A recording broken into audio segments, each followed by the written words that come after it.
As a woman, it is important for you to know your blood type. In India, 5 to 10% women have a negative blood type, such as A negative, B negative, O negative, and AB negative.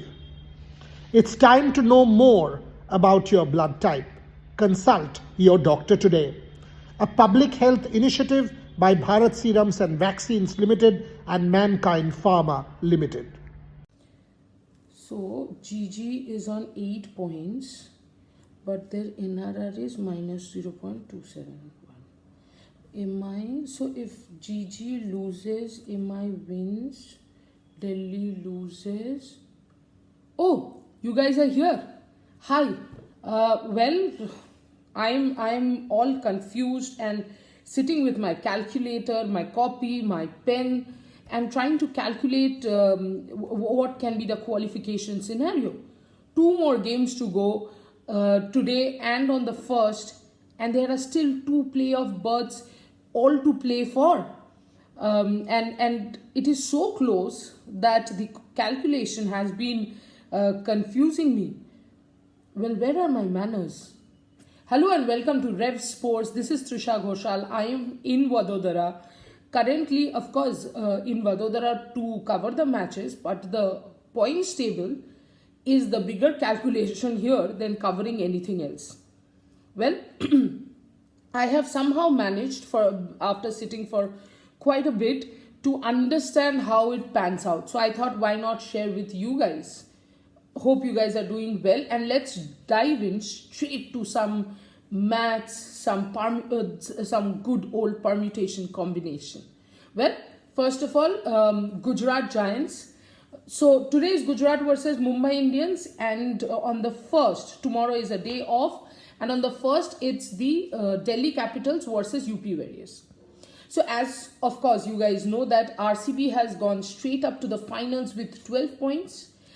And UP Warriors lost that match. Does that mean UP Warriors are out of the WPL 2026?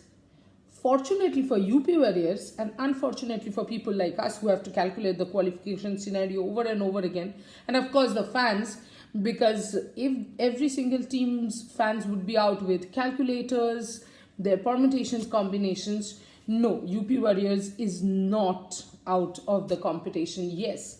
So playoff spots 2, teams 4, and by the way, all 4 teams can right now qualify for the 2 spots left. How, what should be the match results? That's the question in mind. Let's dive straight in. Let's start with Gujarat Giants. So Gujarat Giants now have 8 points from 7 games and an NRR of minus 0.271.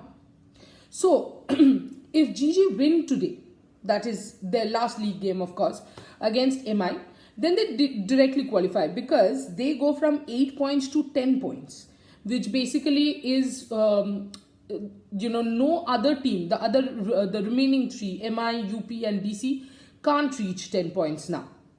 So if GG win, that's the easiest, they straight up qualify. Now what happens if they lose? Then there are 2 combinations. If GG loses to MI, they have to hope that DC lose against UP Warriors. Then they will be at 8 points and MI will be at 8 points, whereas DC remains at 6 and UP at 4. So straight up GG and MI qualify, no problem. But if they lose to Mumbai and if DC wins against UP, you think, okay, so GG, DC now both are at 8 points. But on current situation in the points table, DC's NRR is better than GG's NRR. So what GG has to ensure is either they win the match today, or even if they lose, it has to be a close match. Easy?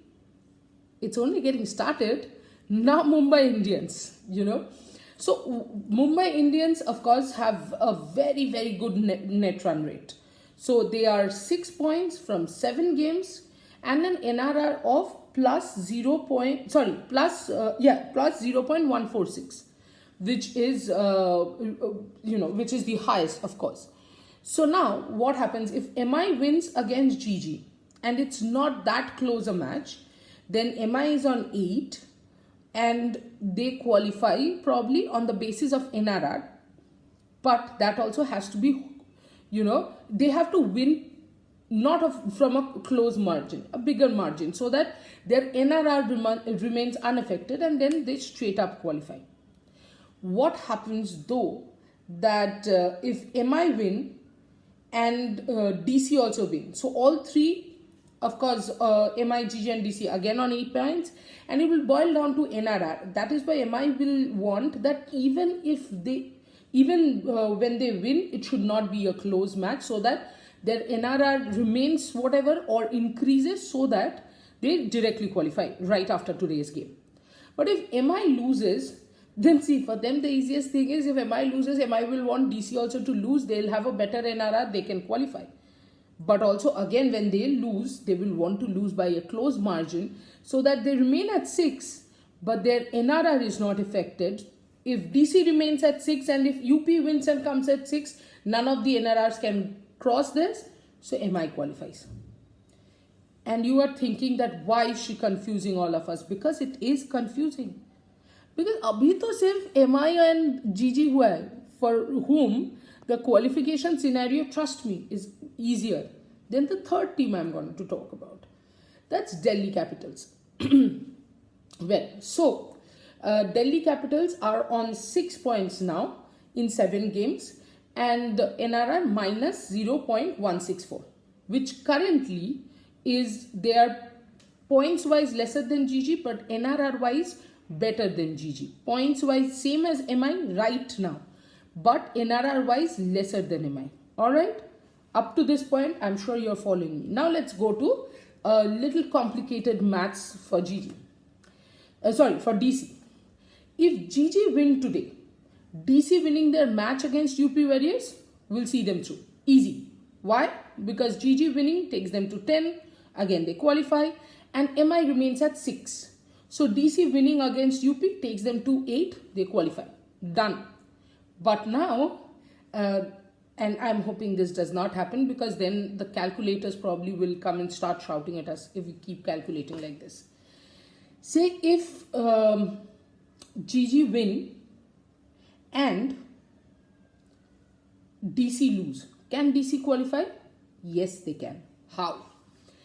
If GG win by a big margin enough, say for example the RCB DC match, you remember where RCB was 103 all out, then DC changed it. If something of that sort happens and GG wins with a big margin, or a number of balls remaining, or be the number of runs, then MI remains at 6. DC losing against UP also remains at 6, but MI's NRR, NRR has to be so affected that it has to go below DC. I know what you're thinking, that oh, she's just saying this, that's not possible. Of course it's not possible, but of course it is possible, because in cricket and in sport everything is possible. So believe in every impossible, because you never know when it becomes possible. Now we have finished the 2 scenarios where GG wins, DC wins, or DC loses, DC can qualify. Now let's move to the second scenario where MI wins, and how can DC qualify?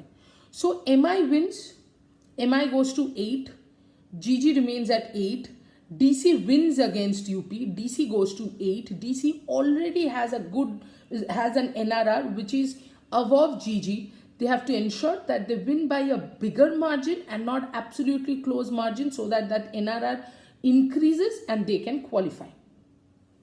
Now, if MI wins and DC loses, so if MI wins and DC loses, there is no way that DC is qualifying.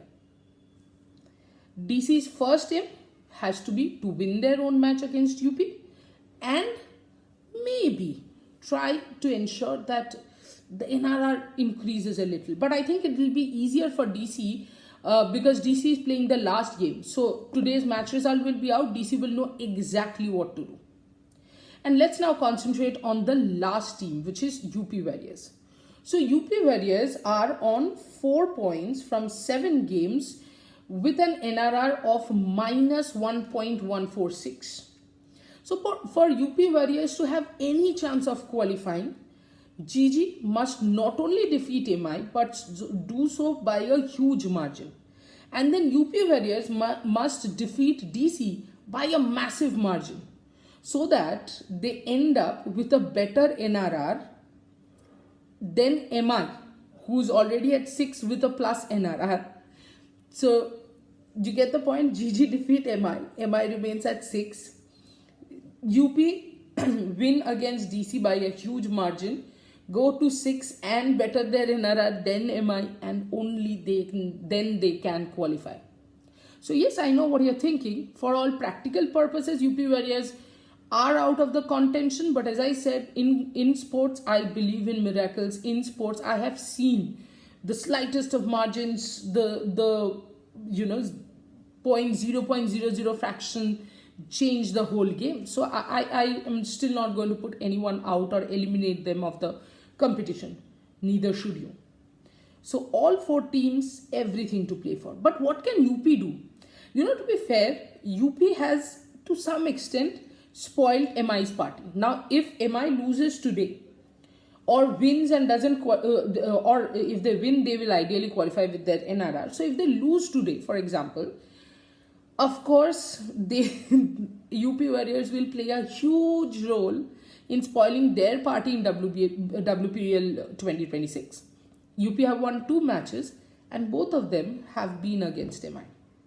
But now for the bigger blockbuster movie drama that UP can actually spoil DC's party.